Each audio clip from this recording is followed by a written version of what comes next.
Hey, what's going on, guys? So in today's video, we're going to be going over the 2022 Ford Bronco. And I'll give you guys my thoughts and opinions on it. But first, if you haven't already, hit that subscribe button. Make sure you like this video. Also comment what your thoughts on the Ford Bronco is. And also, if you already get one, how would you get it configured? So let's start. So the Ford Bronco comes in a 2-door or a 4-door configuration. With the 2-door, it only seats 4 people, and with the 4-door, it seats 5 people. There's 2 transmissions available for the Ford Bronco. You got the 10-speed automatic, which isn't available in all Ford vehicles. Then you got the 7-speed manual, which is more like a 6-speed with a crawler gear. And the thing with the 6-speed or the 7-speed manual is it's only available with the 2.3 EcoBoost. If you want the 2.7 or the 3-liter, you're going with the 10-speed automatic. So now on to the engines. The 2.3 EcoBoost makes about 300 horsepower and about 330 pound-feet of torque. The 2.7 makes about 330 horsepower and 415 pound-feet of torque. Then the 3-liter EcoBoost V6 makes about 400 horsepower and 430 pound-feet of torque. There's 8 different trim levels and 11 different color options. Pricing for the Ford Bronco starts off about $30,000 and goes all the way up to about $79,000 if you get the Bronco Raptor fully loaded. Now, there's 2 different top configurations for the Bronco.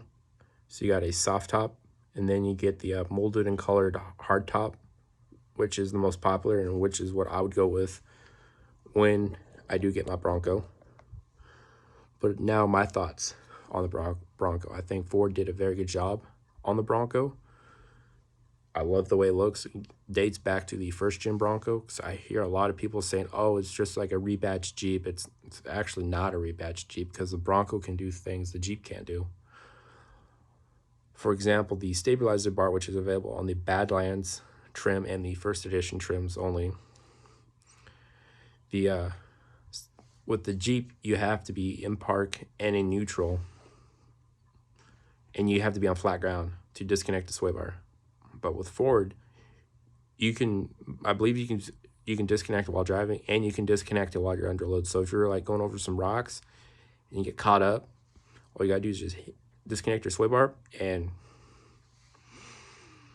also, the power outputs are better than Jeep's. Granted, except, Jeep's a 392 Wrangler, but we're not going to include that in today's video. We're only going to count their turbocharged inline 4 and their Pentastar V6. Now, pricing on the Bronco, I'd say it's actually relative to the Jeep's. It's almost identical to what Jeep's is. And the fact that you can take your doors off while still keeping your mirrors on is pretty cool as well. And the 12-inch screen you have in the Bronco is a lot better than what you can get in the Jeep Wrangler.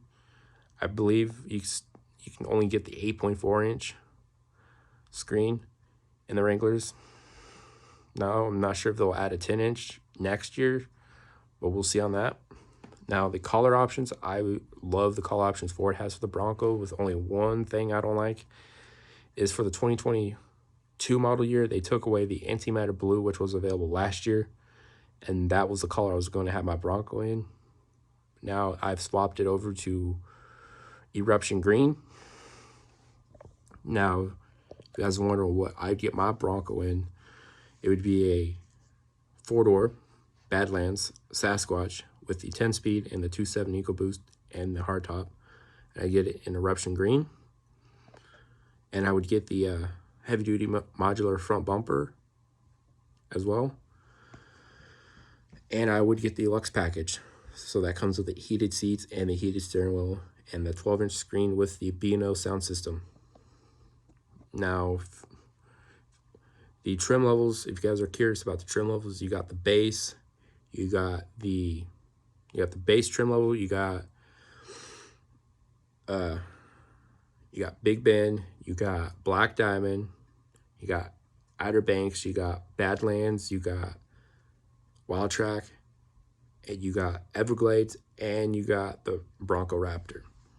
Now, the trim level I would personally pick, I don't know if you guys haven't heard previously in this video, is the Badlands, or I would eventually might get the Bronco Raptor. Since 2010, since they released the F-150 Raptor, I've been highly obsessed with the Raptor, and I'm still planning on getting one here soon.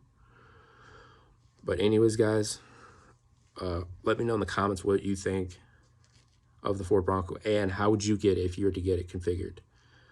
Because mine configured comes out to about $55,000, which is not bad. I mean, considered if you get a Jeep Wrangler Rubicon with the Pentastar and the automatic, you're looking at 62,000. So that's actually pretty decent compared to a Jeep.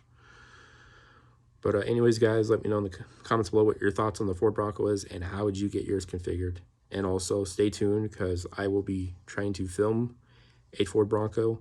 The Ford dealership here in Fairbanks just got a couple in, so hopefully I can sneak in a review on one, because you know they're literally on the lots less than a day before they're sold. So anyways, guys, I will catch you guys in the next video.